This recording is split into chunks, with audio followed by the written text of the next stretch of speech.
বন্ধুরা, আজ আমি রোদে দেওয়ার ঝামেলা ছাড়াই খুবই সহজ পদ্ধতিতে জলের তৈরি পাঁপড়ের ইউনিক একটা রেসিপি আপনাদের সাথে শেয়ার করব।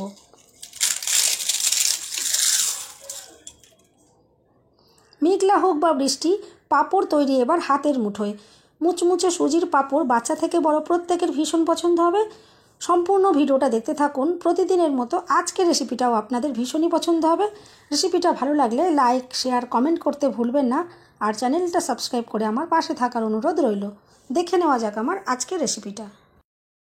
নমস্কার বন্ধুরা, আমি পাপড়ি পদাবতী ফুড ক্রিয়েশনে আপনাদের সবাইকে স্বাগত।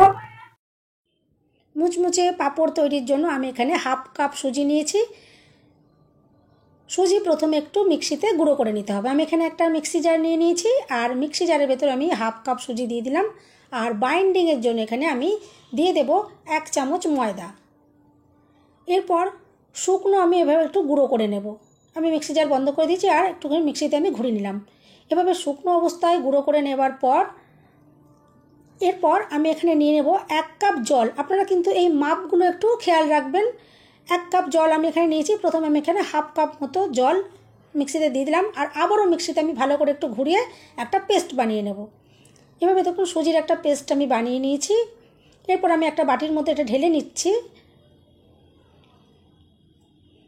আর যে কাপের আমি হাফ কাপ জল দিয়েছিলাম ওই কাপ থেকেই আমি এখানে আবারও একটু মিক্সি জারের ভেতরে জলটা দিয়ে দিচ্ছি, কারণ এখানে প্রচুর লেগে রয়েছে যেহেতু মিশ্রণ। আমি একটু ভালো করে চামচ দিয়ে একটু মিশিয়ে নিয়ে সেই জলটা আমি নিয়ে নেব। আর জলের মাপটা কিন্তু আপনারা একটু খেয়াল রাখবেন, তাহলে কিন্তু সঠিকভাবে পাঁপড়গুলো রেডি করতে পারবেন। এরপর আমি একটু ভালো করে নাড়াচাড়া করে একটু মিশিয়ে নিচ্ছি। আর দিয়ে দেবো স্বাদ মতো নুন। এখানে কিন্তু একটু নুনের ব্যবহার একটু কম করেই করবেন, কারণ পাঁপড়গুলো পরে কিন্তু বেশি নোনতা হয়ে যেতে পারে। নোনতা হয়ে গেলে কিন্তু ভালো লাগবে না। এরপর আমি এখানে দিয়ে দিচ্ছি একটা শুকনো লঙ্কা। আমি কাঁচি দিয়ে এভাবে ছোটো ছোটো টুকরো করে কেটে নিয়েছি। ঘরে যদি চিলি ফ্লেক্স না থাকে এভাবে কিন্তু আপনারা চিলি ফ্লেক্স তৈরি করে নিতে পারেন। এরপর আমি এখানে নিয়ে নিয়েছি কিছুটা ধনে পাতা। আর ধনে পাতার কিন্তু পাতার অংশটাই আমি নিয়েছি, আর একটু ছোটো ছোটো করে কেটে নিয়েছি। দিয়ে দিলাম ধনে পাতা। এতে কিন্তু খুবই সুন্দর টেস্টি পাঁপড় তৈরি হবে। আর এর টেস্ট আরও অসাধারণ করার জন্য আমি এখানে দিয়ে দিচ্ছি হাফ চামচ মতো জোয়ান। জোয়ান দিয়ে পাঁপড় তৈরি করলে কিন্তু খুবই অসাধারণ একটা টেস্ট হয়। এরপর সব কিছু একটু ভালো করে আমি মিশিয়ে নিচ্ছি। আর ব্যাটারের ঘনত্বটা আমি দেখিয়ে দেবো, আর আপনারা এমনিতে দেখেও বুঝতে পাচ্ছেন যে কীরকম ধরনের একটা ব্যাটার এখানে রেডি করতে হবে। আর কতটা জল বেঁচে গেল সেটাও আমি দেখিয়ে দেবো। এভাবে একটা চামচের যদি এভাবে আঙুল দিয়ে টানেন, দেখবেন ঠিক এরকম যদি পজিশানটা থাকে তাহলে বুঝতে পারবেন যে একদম পারফেক্টভাবে ব্যাটারটা রেডি হয়েছে।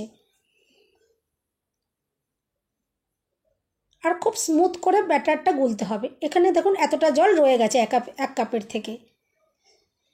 এরপর আমি গ্যাস জ্বালিয়ে একটা গামলিতে জল ফুটতে বসিয়ে দিয়েছি চাপা দিয়ে। এরপর এখানে আমি একটা ঝাঁঝরি থালা বসিয়ে দেব, কারণ ওই থালার ওপরেই পাঁপড়গুলো রেডি হবে। আমি এখানে ছোট ছোট প্লেট নিয়ে নিয়েছি। আমি এখানে 4খানা ছোট ছোট প্লেট নিয়েছি। আপনারা কিন্তু বড় সাইজেরও পাঁপড় যদি তৈরি করতে চান সেক্ষেত্রে বড় বড় প্লেট নিতে পারেন। আমি এখানে ছোট ছোট প্লেট ইউজ করেছি। এভাবে প্লেটগুলোকে আমি নিয়ে নিয়েছি। আর প্লেটের গায়ে আমি একটু প্রথমে জল দিয়ে দেবো, কারণ যেহেতু জলের তৈরি পাঁপড় আমি প্লেটের গায়ে কিন্তু কোনো রকমের তেল লাগালাম না। একটু জল দিয়ে জলটাকে ফেলে দিয়েছি। প্লেটটাকে আমি একটুখানি ভিজিয়ে নিয়েছি। এরপরে যে মিশ্রণটা আমি রেডি করে রেখেছি আমি এখান থেকে 1 চামচ দিয়ে দেবো। আর খুব কম করেই দিতে হবে, কারণ এই পাঁপড়গুলো খুবই পাতলা পাতলা তৈরি করতে হবে, খুবই সুন্দর তৈরি হবে। এরপর আমি এভাবে দেখুন ঘুরিয়ে ঘুরিয়ে ব্যাটারটাকে দিয়ে এভাবে করে নিচ্ছি। আর যদি মনে হয় যে একটু এক্সট্রা হয়ে গেছে, একটু বেশি লাগছে, তাহলে কিন্তু এভাবে একটু ঢেলেও রাখতে পারেন। এভাবে আমি প্লেটগুলোকে আগে রেডি করে নেবো, কারণ এই পাঁপড়গুলো তৈরি করতে কিন্তু একদমই সময় লাগবে না। এক একটা পাঁপড় তৈরি হতে 30 থেকে 35 সেকেন্ডের মতন সময় লাগবে। আমি দেখুন আবারও একটু জল লাগিয়ে নিলাম প্লেটের মধ্যে, আর আবারও 1 চামচ ব্যাটার আমি আরেকটা প্লেটের ভেতরে এভাবে দিয়ে দিচ্ছি। আর খুবই কম সময় যেহেতু লাগে, সেই জন্য যদি 3-4টে প্লেট এভাবে রেডি করে নেন তাহলে কিন্তু পাঁপড়গুলো তৈরি করতে খুব সহজ হয়ে যায়। আর যদি গ্যাসের অপচয় হবে মনে হয় তাহলে কিন্তু এই যে জলটা গামলিতে দিয়েছেন, হয়তো যদি আলু সেদ্ধ করার থাকে বা ডিম সেদ্ধ করার থাকে রাতের তরকারির জন্য, তখন কিন্তু আপনার এর ভেতরগুলো দিয়ে রাখতে পারেন। তাহলে কিন্তু গ্যাসের আর অপচয় হবে না। এভাবে করে কিন্তু আপনারা ডিম আলু সেদ্ধ করে নিতে পারেন। এরপর একটা পাঁপড় এভাবে রেডি হয়ে যাওয়ার পরেই কিন্তু আমি এখানে একটা নর্মাল ঠান্ডা জল রেখে নিয়েছি একটা বড় বোলের ভেতরে। তার ভেতরে আমি এবারে প্লেটটাকে দিয়ে দিয়েছিলাম। একদম গ্যাস থেকে নামিয়েই এভাবে জলের ভেতর দিয়ে দিতে হবে। আর জলে দেওয়ার পরে একটুখানি পরেই যখন ঠান্ডা হয়ে যাবে তখনই কিন্তু এভাবে তুলে নিয়ে একটা ছুরি দিয়ে আমি এভাবে কেটে নিচ্ছি। আর দেখুন জলের ভেতরে এভাবে কিন্তু প্লেটটাকে চুবিয়ে দিলে তবেই কিন্তু ইজিলি পাঁপড়টা উঠে আসবে। শুকনো রাখলে কিন্তু এই পাঁপড়টাকে ওঠানো যাবে না। এই পাঁপড়টা এইভাবে জলে দিয়েই কিন্তু তৈরি করতে হবে। আর জলের ভেতর দিয়ে রাখলে খুবই ইজিলি দেখতেই পেলেন যে প্লেট থেকে সুন্দরভাবে উঠে আসলো। আর পাঁপড়গুলো আপনারা দেখে বুঝতেই পারছেন যে কতটা পাতলা সুন্দর তৈরি হয়েছে, একদম ট্রান্সপারেন্ট হাত দেখতে পাওয়া যাচ্ছে। আমি এভাবে দেখুন আরেকটা পাঁপড় আমি রেডি করতে ওখানে বসিয়ে দিয়েছি গ্যাসে। আমি প্লেটের মধ্যে আবারও একটা রেডি করে নিলাম। আর যেই পাঁপড়টা রেডি হয়ে গেছে গ্যাস থেকে নামিয়ে আমি আবারও সরাসরি দেখুন এই যে জলের যে বোলের ভেতর জলটা রেখেছি এর ভেতরে আমি দিয়ে দেবো। আর এভাবে করেই কিন্তু প্রত্যেকটা পাঁপড়কে এভাবে করেই রেডি করতে হবে। আর জলটা যদি এভাবে করতে করতে যদি একটু গরম মনে হয়, 7-8টা পাঁপড় করার পরে কিন্তু জলটা একটু হালকা গরম গরম হয়ে যাবে, তখন কিন্তু জলটা পাল্টে আবারও নর্মাল জল আপনারা এখানে দিয়ে দেবেন। ফ্রিজের জল দেওয়ার কিন্তু কোনো রকমের প্রয়োজন পড়বে না। আর ছুরি দিয়ে কিন্তু প্রত্যেকটা পাঁপড়কেই এভাবে করে একটু কেটে নেবেন, তাহলে ইজিলি বার করতে পারা যাবে। আর বন্ধুরা, রেসিপিটা যদি ভালো লাগে অবশ্যই কিন্তু লাইক, শেয়ার, কমেন্ট করতে ভুলবেন না। আর চ্যানেলটা সাবস্ক্রাইব করে আমার পাশে থাকার অনুরোধ রইল। আর অল নোটিফিকেশান অন করে রাখবেন, যাতে আমি যখনই নতুন ভিডিও আপলোড করব সঙ্গে সঙ্গে নোটিফিকেশান সবার আগে আপনি পেয়ে যাবেন। আর এভাবে দেখুন জলের ভেতরে আমি আবারও বাটিটাকে দিয়ে রেখেছি। আর কত ইজিলিভাবে জল থেকে উঠে গেল। শুকনো অবস্থায় কিন্তু এই পাঁপড়টা বার করতে পারা যাবে না, এভাবে জলে দিয়েই কিন্তু রেডি করে নেবেন। আর কতটা পাতলা দেখে আপনারা বুঝতেই পারছেন।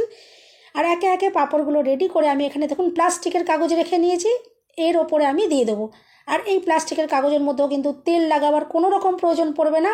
আপনারা নর্মালি পাঁপড়গুলোকে এভাবে করে মেলে দেবেন। আর এই পাঁপড়গুলো শুকনো করার জন্য কোনো রকম রোদের প্রয়োজন পড়বে না, এমনকি ফ্যানের হাওয়ারও প্রয়োজন পড়বে না। নর্মালভাবে রেখে দিলেও কিন্তু রেডি হয়ে যাবে। আমি আগের দিন দুপুরে করেছিলাম, আর পরের দিনকে আমি দুপুরে কিন্তু এই পাঁপড়গুলোকে দেখাচ্ছি। আর আমি ভেজেওছি সেই তখনই, কোনো রকম রোদের ব্যবহার আমি করিনি। এভাবে দেখুন নর্মালি এভাবে। আর যদি না উঠতে চায় একটুখানি হাত দিয়ে একটু টেনে নিলে দেখবেন উঠে যাবে, কোনো একদম ইজিলি এভাবেই উঠে থাকবে। আর নাহলে তো পরের দিনকে আপনারা হাত দিয়ে একটু টেনে নিতে পারেন। আর যেদিনকে তৈরি করবেন সেদিনকে কিন্তু না টেনাটাই ভালো, সেক্ষেত্রে হয়তো ভেঙে যেতে পারে। পরের দিনকে একটু টেনে দিলে পরেই এগুলো উঠে যাবে। সম্পূর্ণগুলো দেখুন রেডি হয়ে গেছে, কতটা সুন্দর মুচমুচেভাবে একদম রেডি হয়ে গেছে। এরপর পাঁপড়গুলো আমি আপনাদেরকে ভেজে দেখাবো, দেখবেন কতটা সুন্দরভাবে তৈরি হয়েছে আর কত সুন্দর পাতলা তৈরি হয়েছে, সেটা তো আপনারা দেখতেই পাচ্ছেন। আর যেহেতু এর ভিতরে মশলা দেওয়া রয়েছে, এগুলো খেতে খুবই সুন্দর হবে। সন্ধেবেলা চায়ের সাথে আপনারা এভাবে খেতে পারেন, বা দুপুরে ডাল ভাতের সাথেও কিন্তু এই পাঁপড়গুলো একদম জমে যাবে, খুবই অপূর্ব লাগবে। আর নিজের হাতের তৈরি পাঁপড় তো খুব অসাধারণ টেস্ট হয়। আর এই পাঁপড়গুলো এতটাই মুচমুচে সুন্দর তৈরি হবে, একদম মুখে দেওয়ার সাথে সাথে একদম মিলিয়ে যাবে, এতটাই অসাধারণ তৈরি হয়েছে।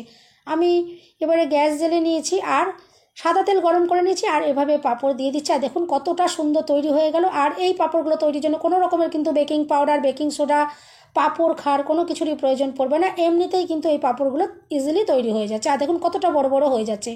কেউ যদি একটু ডার্ক কালার করতে পছন্দ করেন, একটু ডার্ক করে ভাজতে পারেন। আর কেউ সাদা সাদা পছন্দ করলে এভাবে সাদা সাদা করে ভাজতে পারেন। এভাবে দেখুন আমি প্রতিটা পাঁপড়কে রেডি করে নিচ্ছি। আর খুবই অসাধারণ, সন্ধ্যেবেলা চায়ের সাথে কিন্তু একদম অসাধারণ লাগবে। আর যদি আপনারা স্টোর করতে চান সেক্ষেত্রে কিন্তু পাঁপড়গুলো রেডি করার পরে একটু রোদে দিয়ে রেখে দেবেন, যখন পছন্দ হবে, যখন ইচ্ছা হবে এভাবে ভেজে খেতে পারবেন। এভাবে দেখুন আমি একে একে সমস্ত পাঁপড়গুলোকে ভেজে নিচ্ছি। আর প্রত্যেকটা পাঁপড়ই কত দুর্দান্ত হয়ে একদম বড় বড় হয়ে ফুলে যাচ্ছে। এরপরে যখন পাঁপড়গুলো ভাজা হয়ে যাবে আমি আপনাদেরকে ভেঙে দেখাবো যে পাঁপড়টা কতটা মুচমুচে তৈরি হয়েছে। সবাই সুস্থ থাকবেন, ভালো থাকবেন, দেখা হবে নেক্সট ভিডিওতে। ভিডিওটা শেষ পর্যন্ত দেখার জন্য সবাইকে রইল অসংখ্য অসংখ্য ধন্যবাদ। আর দেখুন পাঁপড়টা কতটা অসাধারণ তৈরি হয়েছে, আমি আপনাদেরকে দেখিয়ে দিচ্ছি।